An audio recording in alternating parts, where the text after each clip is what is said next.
যদি জীবন থাকে তাহলে প্রভুর উদ্দেশ্যে আমরা একটা বড় হাততালি দিব এবং প্রভুকে ধন্যবাদ দিব যে প্রভু আমি বেঁচে আছি তোমার জন্য। ধন্যবাদ দিই প্রভু আজকে দিনে আমাদেরকে এই সময়টা দিয়েছেন। হয়তো এখন চা খাবার সময় অনেকের ইচ্ছা হয় চা খাবো, বাইরে যাব, হয়তো ভালো ভালো খাবার খাবো, কিন্তু প্রভু আপনার জন্য জাগতিক খাবার চেয়ে আত্মিক খাবার রেখেছেন, তাই আজ এখানে থাকতেই হবে। এই পৌরসভার মূল সুর হচ্ছে যে পরাক্রম দ্বারা নয় বা বল দ্বারা নয়, কিন্তু আমার আত্মা দ্বারা, অর্থাৎ ঈশ্বরের আত্মা দ্বারা ইহা বাহিনীগণের সদা প্রভু বলেন। সকরীয় ভাববাদী 4:6 পদ। আমি জবার পরে এই নিয়ে প্রচার করেছি এবং তখন এই বলেছিলাম যে অনেক সময় কাউকে পরামর্শ দেওয়া ঠিক না, কারণ গত বর্ষ এইটা হঠাৎ এই বাক্যটা মাথায় যখন আসছে কোনোভাবেই আমি বিশপকে বললাম কেমন মনে হয় যদি বড় সভায় এটাকে আমরা রাখি মূলসুর। উনি আর কোনো উত্তর দেননি। তারপর দেখি বড় সভার মূলসুরই দিয়ে দিয়েছেন। আমি অনেকদিন পরে আবার যখন দেখা হয়েছে তাকে জিজ্ঞেস করছি বড় সভায় কি মূলসুর দিলে, কি হলো? বলছে কেন, তুমি তো বক্তা, তোমাকেই বলতে হবে, আর এটা দিলাম। তা বলছি তাহলে তো কাউকে কিছু পরামর্শ দেওয়া ঠিক না, কেন ওইটা ঘুরে নিজের দিকে চলে আসে। যাই হোক, এটা হয়তো পবিত্র আত্মার ইচ্ছা বা পবিত্র আত্মার চালনা, যার ফলে আমরা এই মূল সুরটি পেয়েছি। এখানে যখন আসছেন সবাই কি থেকে খুশি লাগছে? ভালো লেগেছে? কতদিন পরে দেখা হলো সবাইয়ের সাথে, খুশি না? তো খুশি হলে কি হচ্ছে, আমরা ধন্যবাদ দিয়েছি, বলেছি যে প্রভুর গৃহে তোমাকে দেখে আমি অনেক খুশি। আমরা কি বলতে পারি একে অপরকে একটু? প্রভুর গৃহে আপনাকে দেখতে পেরে আমি অনেক খুশি। খ্রিস্টানদের একটা বড় বিষয় হচ্ছে আনন্দে থাকা। খ্রিস্টানদের বলা হচ্ছে সর্বত্র, সর্ব জায়গায়, সর্ব অবস্থায় প্রভুতে আনন্দ করো। আর কোনো বিষয় না, প্রভুতে আনন্দ করো। তাই যখন প্রভুর গৃহেতে আসবো আর মুখে যদি আনন্দ না থাকে তাহলে কোনো লাভ নাই। অনেকে আছেন যারা প্রভু হওয়ার জন্য অন্যকে মেরে ফেলেন, কিন্তু আমাদের প্রভু নিজের জন্য নিজেকেই মেরে ফেলেন যেন তিনি গৌরবান্বিত হইতে পারেন। মানুষকে না মেরে নিজেকেই তিনি ক্রুশের উপরে শেষ করলেন যেন আমরা আনন্দিত হই, যেন আমরা জীবন পাই। তাই প্রভুর গৃহে যখন আসবেন তখন আপনারা আনন্দ মনে হাসবেন, হাসি মুখে আসবেন। হাসির খুব অভাব। আজকাল দেখি মানুষরা বিছানায় তলে থেকে কুরকুর করে হাসতে থাকে। ব্যাপারটা কি? দেখি হাতে মোবাইল ফোনে টিকটক দেখা চলছে বা কিছু একটা রিলস দেখে হাসি হচ্ছে। আগে আপনারা কি হাসতেন? আচ্ছা, এটার কোনো উপায় আছে? আচ্ছা, পথ আছে। ঠিক আছে, আমার গলা অনেক বড়, আমি জানি না শুনতে পাচ্ছেন কিনা। হ্যাঁ, শোনা যাচ্ছে। আগে আমরা কি করতাম না, পরিবারে যখন কোনো বিষয়ে আলোচনা হইতো আমরা উঠানে বসতে হইতো না, সবাই বসে উঠানে গল্প হইতো, হাসি হইতো, আনন্দ হইতো। কিন্তু বর্তমান হাসিটা একটা ব্যক্তিগত ব্যাপার হয়ে গেছে। আমার হাসি আমার কাছে, আমার হাসি আমার কম্বল তলায়, এই যে মোবাইল ফোন দিয়ে দেখি আর হাসি। আমরা একা একা দেখি আর একা একা হাসি। কারোর সাথে এটা সহভাগ করতে সেই সুযোগটা আমরা পাই না। প্রভু ধন্যবাদ দিই যে আমরা বিকল্প ব্যবস্থা আছে। কিন্তু আগের দিনে দেখবেন মা, মাসি, কাকা, কাকি, পিসি সব উঠোনে বসে একটা গল্পে হাসতে হাসতে এখন হয়ে গেছে সব ব্যক্তিগত ব্যাপার। আমার হাসি আমার, আমার আনন্দ আমার, আমি কারোর সাথে এটা সহভাগ করে নিব না। প্রভুর বাক্য আজকে আমাদেরকে কিন্তু শিখাচ্ছে যে আমার বলে কিছু নাই, নিজের বলে কিছু নাই, সব প্রভুর গৌরবের জন্য। ছুটি কাটাইতে কোথায় যান আপনারা? ছুটি পেলে আমার সঙ্গে কথা বলতে হবে। সমুদ্রে, বাড়িতে যায়, লাসার বাড়িতে যায়। আর কোথায় যান? কে সাগরে? সমুদ্রে সমুদ্রে পাহাড়ে সব ছুটে যায়। এই সেপ্টেম্বরে আমার 28 বর্ষ পূর্ণ হবে এই দেশে। কিন্তু আগে অত শুনতাম না মানুষ ট্রেকিং করতে যাইতো। এখন বাংলাদেশে দেখছি একটা নতুন জু করছে, অমুক পাহাড়ে উঠবো। ও যাচ্ছে পরিবার নিয়ে লাঠি ধরে হাঁটতে হাঁটতে পাহাড়ে উঠতে চেষ্টা করছে। আজকে বাইবেলের বাক্য থেকে যে অংশ থেকে আমি প্রচার করব, সেখানে একটা পাহাড় আছে এবং সেই পাহাড়কে কি আদেশ দেওয়া হয়েছে আজকে আমরা সেটা শুনবো। হ্যাঁ, তোমরা ছেলে মেয়েরা কথা বল। তুমি যদি কথা বলবো আমি মাইক তোমার কাছে দিয়ে দিব। হ্যাঁ, আমি বসবো, আমি শুনবো, অসুবিধা নাই। কারণ আমরা যখন প্রস্তুত হয়ে আসি না, আমরা যথেষ্ট পরিশ্রম করে আসি। কেউ আমাদের জন্য রেডিমেড কিছু থাকে না। তাই প্রত্যেক বক্তাকে যখন শুনবা ধীর স্থির মুখটা বন্ধ রেখে আমরা শুনবো কথাটা।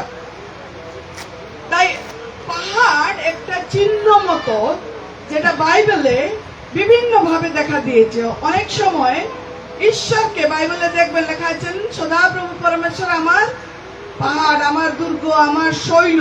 হ্যাঁ, কাদের মনে আছে? আমি কোথায় তাকাবো, কোথায় আমার সাহায্য আসবে?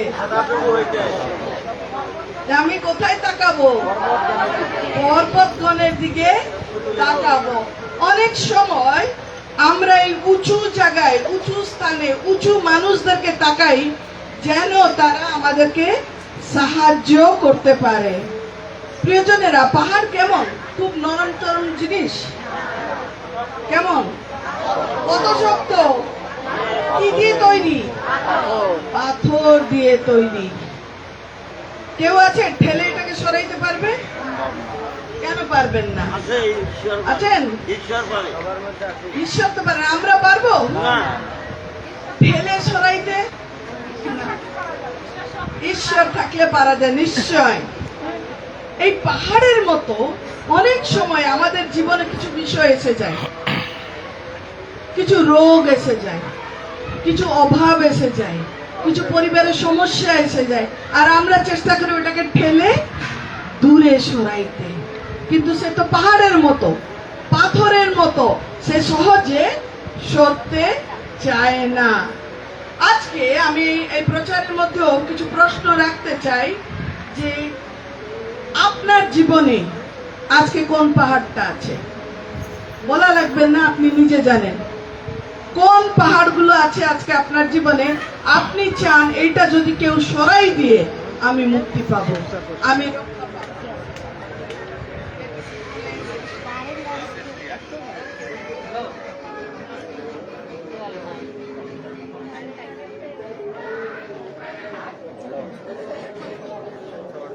আমরা একটু অপেক্ষা করি যেন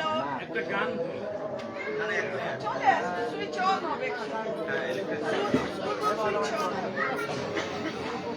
আমি জোরে বলতে পারি ভেরি গুড। এই যে ইলেকট্রিসিটি চলে এসছে, প্রভু ধন্যবাদ হোক, তাই না? Praise the lord. দেখছেন আমরা কত নিরুপায় হয়ে গেছে। আগে তো ওই মাথায় ডাক দিলে ওইগুলো একটু শুনতে পারতো। এখন এত জনবসতি, এত কলকারখানা, এত যানবাহন, এই পাশের মানুষটাকেও ডাকলে সে শুনতে পারে না, তাই না? ঠেলে বলতে শুনছো, শোনা যায় না। যাই হোক, প্রভুর ধন্যবাদ দিই যে প্রভু আমাদেরকে বিকল্প ব্যবস্থা সবসময় দিয়েছেন। কিন্তু জীবনে অনেক সমস্যা আছে যার কোনো বিকল্প নাই। অনেক পরীক্ষার সম্মুখীন আমরা হই যার কোনো বিকল্প নাই, আর আমরা ভয় পাই। কেমনি এখান থেকে রক্ষা করব? কিভাবে আমি এখান থেকে রক্ষা পাবো?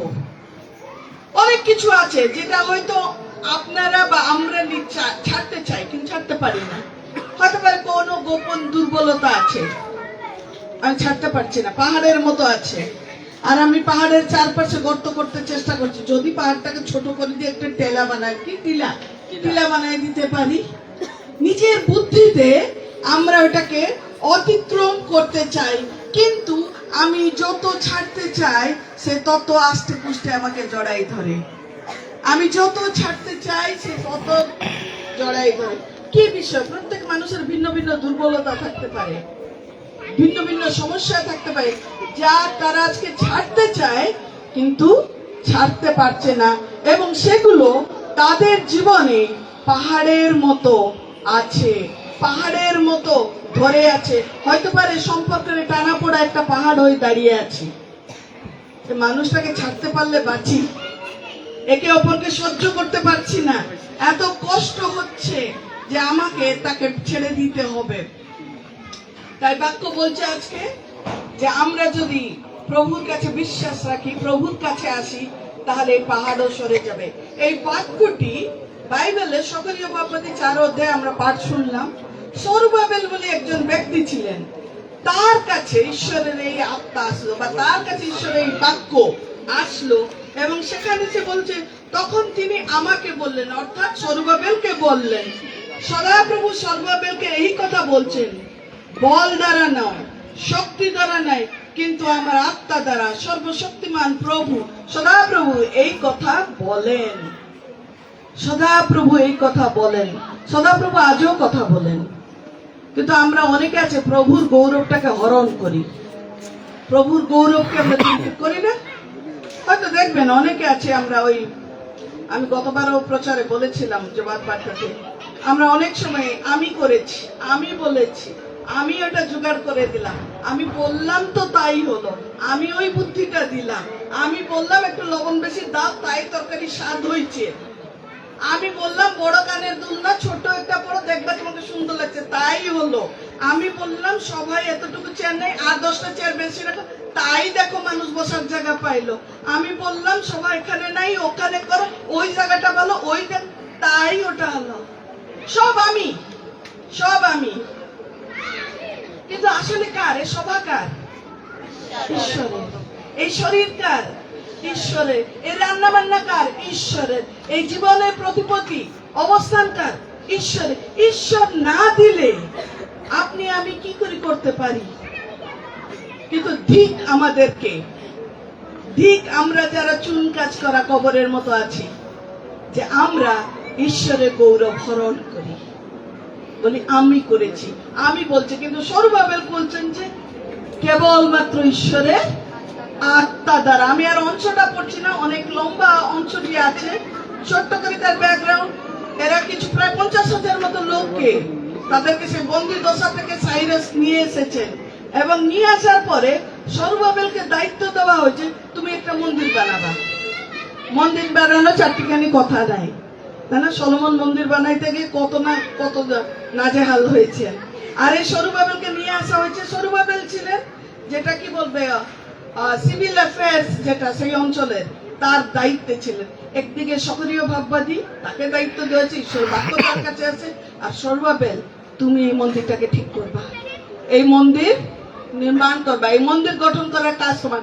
কিন্তু সরুবাবেল কি হয়েছে, ভাবে রাজার থেকে আদেশ, সিভিল অ্যাফেয়ার্স এর পার্সন, অনেক টাকা পয়সা, কিচ্ছু নাই, কিচ্ছু নাই, শূন্য থেকে, কেউ নাই, তার পাশে কেউ ছিল না যারা তাকে সাহায্য করবেন এই গঠনের জন্য। বলে না, বিপদ পড়লে আপন ছায়াও নাকি মানুষকে ছেড়ে চলে যায়। সত্যি, আমি অবশ্য চেষ্টা করিনি বন্ধু পরীক্ষা করতে যে মানুষের ছায়া মানুষকে ছেড়ে চলে যায়, কিন্তু বিপদ পড়লে কেউ পাশে থাকে না। অনেক সময় আমাদের জীবনেও ঈশ্বর এমন কিছু আহ্বান দেন, এমন কিছু কাজের জন্য আমাদেরকে ডাকেন, কিন্তু দেখবেন তখন ডাকার সময় পাশে কেউ থাকবে না। আমার স্পষ্ট মনে আছে, আমার পরিবার, মানে খুব ক্লোজ পরিবার, বাবা মা এবং আমার 4 ভাই আর আমি, এর ভিতরে প্রথম বাপ্তিস্ম আমি গ্রহণ করছি।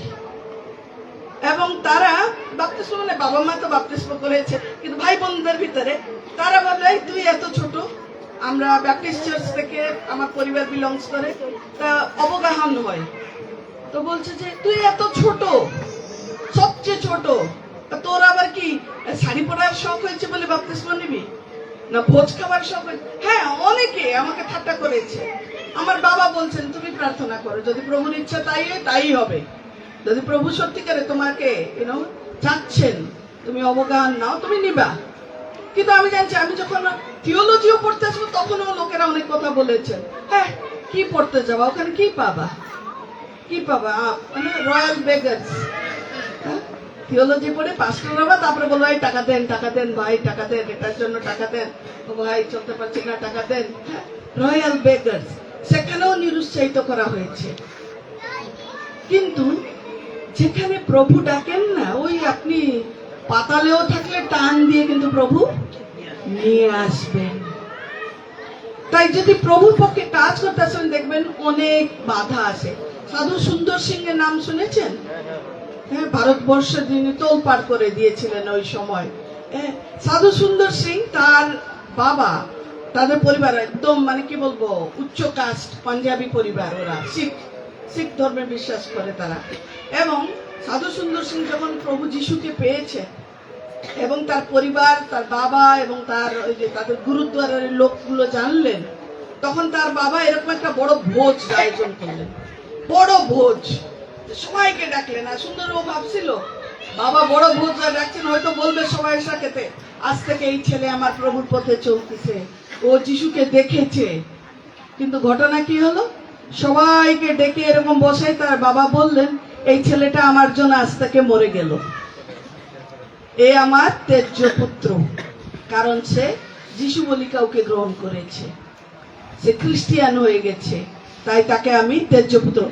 ভোজ করে তেজ্য পুত্র করা, শুনেছেন কোনোদিন এরকম ঘটনা? তেজ্য পুত্র করা হয়তো ঘরের ভিতরে ভিতরে এই না রাগারাগি করে আর তো মুখ দেখবো না, কিন্তু ইনি ঢাক ঢোল বাজাইয়া ডেকে এনে বলছেন যে সে আর আমার সন্তান নাই। কিছুদিনের পরে ঘটনা, সাধু সুন্দর সিংকে তার আপন বড় ভাই রাজেন্দ্র সিং, তিনি কি করছেন, খাবারের মধ্যে বিষ মিশিয়ে দিয়ে দিয়েছেন, যেন এটা খাইয়ে মরুক, কলঙ্ক যাক, একটা কলঙ্ক বিদায় হোক। কিন্তু যেখানে প্রভুর আত্মা থাকে, যাকে প্রভু মনোনীত করে থাকেন, তাকে কেউ কোনো বিষ মারতে পারেন না। খ্রিস্টিয়ান মিশন হসপিটাল, যেটা লুধিয়ানাতে ছিল, এখনো আছে ওই হসপিটাল, সেখানে তার চিকিৎসা হয়, তিনি সুস্থ হয়। এবং সারা ভারতবর্ষে, তিব্বতে, চাইনাতে, অনেক জায়গায় তিনি প্রভুর বাক্য নিয়ে গেছেন। সাধু সুন্দর সিং কথা ভাবলে মাঝে মাঝে ভাবি যে কি বোকা ছিলেন না, হয়তো মনে মনে সে খুব উৎসাহী ছিল। ও মানে কি বলবো, ওটা বাংলা মানে গুজবম হয়ে যাবে, শীত কাটা দিয়েছে। আমি তো মরতে যাচ্ছিলাম, আমি স্বয়ং যিশুকে দেখেছি, যিনি আমাকে সুন্দর বলে ডেকে আনছেন, যিশুকে আমি দেখেছি। সেই যে একটা কি বলবো, একটা বড় কিছু জায়গায় আসলে একটা আনন্দে ভরে যায় না মন, সেই অবস্থায় ছিল। কিন্তু তখনই তাকে কি করা হলো না, পরীক্ষার মধ্যে যাইতে হলো এবং তাকে সবাই ছেড়ে চলে গেল।